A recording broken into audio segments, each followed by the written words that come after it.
오늘 본문은 로마서 8장 31절부터 39절 말씀입니다.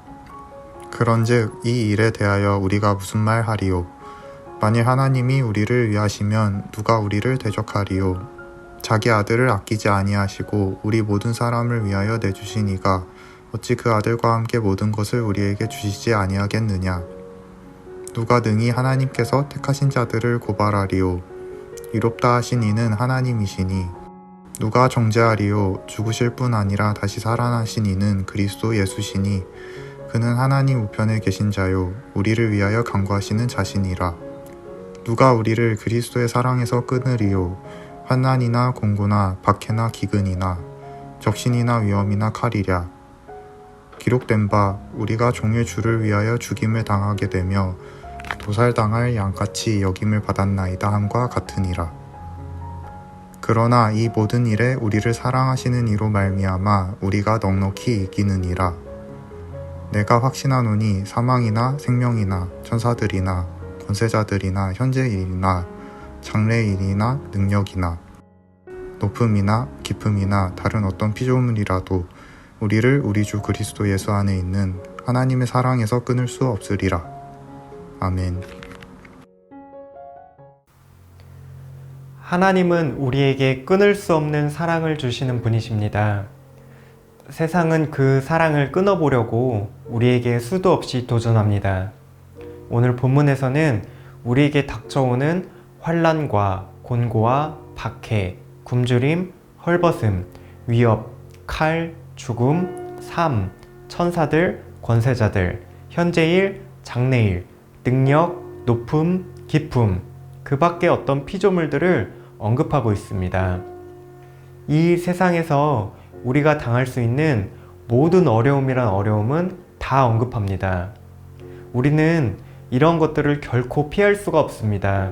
하지만 이 모든 일을 당하더라도 우리를 하나님의 사랑에서 결코 끊을 수 없습니다. 하나님은 우리를 사랑하시는 일에 자신이 있으십니다. 바울은 아주 강하게 확신하고 있습니다.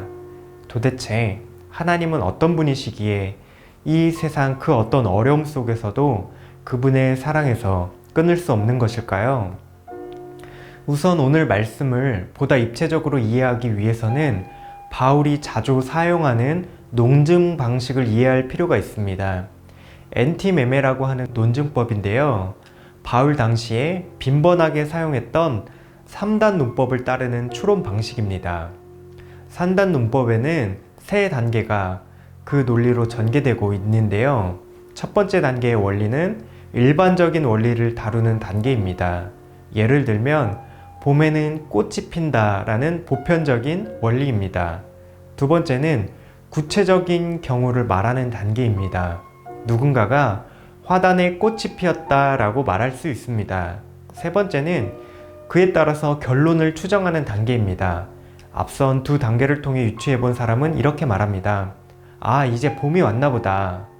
엔티메메의 논법은 이 세 가지 단계 중에 한 가지를 생략해서 주의를 기울이게 만드는 방법입니다.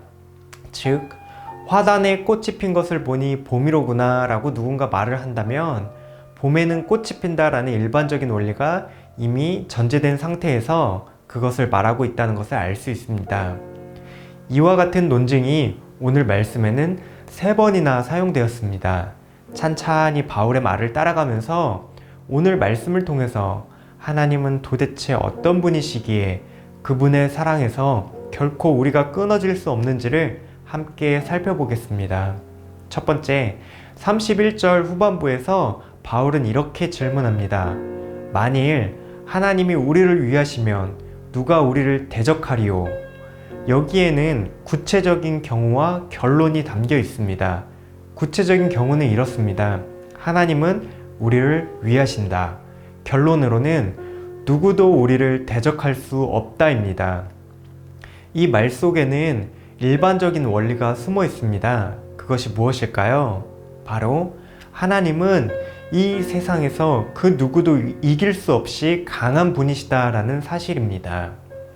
바울이 하나님에 대해서 우리에게 심어주는 첫 번째 확신은 바로 이 세상에 그 누구도 무엇도 이길 수 없는 강하신 하나님이라는 사실입니다.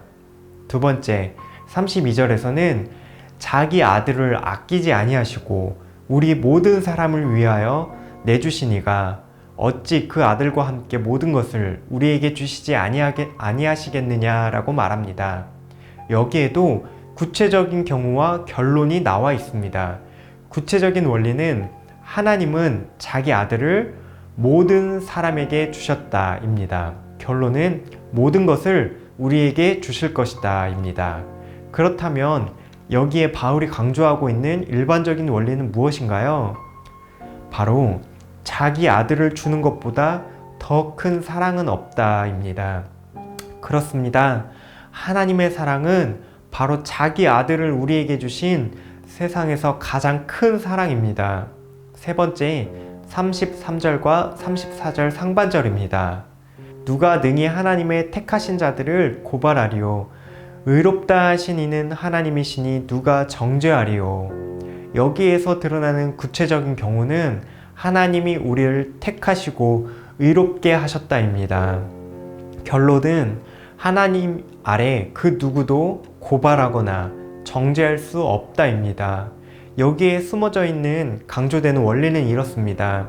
하나님은 그 누구도 번복할 수 없는 심판자이시다입니다. 바로 그 하나님이 우리를 택하시고 의롭다고 하시는 반면 그 어떤 존재가 우리를 공격해도 이 선언을 결코 뒤집을 수가 없습니다. 우리가 누리는 구원의 확신은 이처럼 그 누구도 흔들 수 없는 것입니다. 하나님은 우리를 위하시고 자기 아들을 아낌없이 내어주셨으며 그 어떤 고발과 정죄도 우리를 의롭다고 칭해주신 그 하나님의 일을 거부할 수 없습니다. 이 모든 일은 끊을 수 없는 그분의 사랑으로 귀결됩니다. 이 사랑을 우리는 어떻게 확신할 수 있을까요? 그것은 바로 하나님이 어떤 분인지를 분명하게 알 때 가능합니다. 우리 하나님은 세상 그 누구 무엇보다 강하신 분이십니다. 그리고 자기 아들을 우리에게 주신 사랑을 보여주셨고 온 세상, 온 우주 그 누구보다 높으신 최고의 심판자이십니다. 오늘도 세상은 하나님 나라 백성을 삼키려고 하나님의 사랑에서 우리를 끊어내려고 갖은 수단과 방법을 다합니다. 그러나 기억할 것이 있습니다.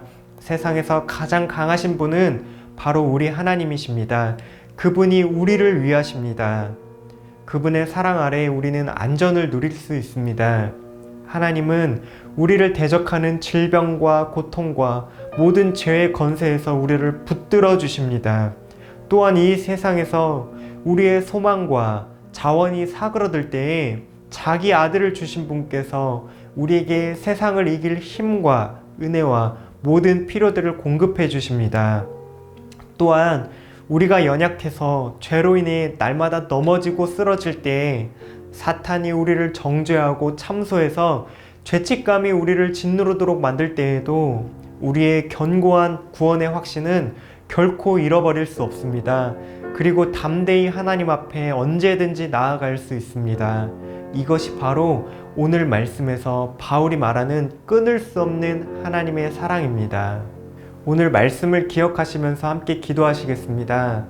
우리에게 끊을 수 없는 사랑을 부어주신 하나님이 과연 어떤 분이신지 우리의 눈을 밝혀 알게 하여 주시옵소서. 그래서 우리가 이 세상에서 온갖 어려움을 당할 때에 하나님 한 분을 붙들고 의지하며 신뢰하게 하여 주시옵소서. 우리 하나님은 이 세상에서 가장 강하시고 자신의 아들을 주신 세상 그 누구도 흔들 수 없는 최고의 심판자이십니다. 하나님께서 우리에게 부어주시는 끊을 수 없는 사랑 속에서 오늘도 승리하시는 청년가족들 되시기를 바랍니다.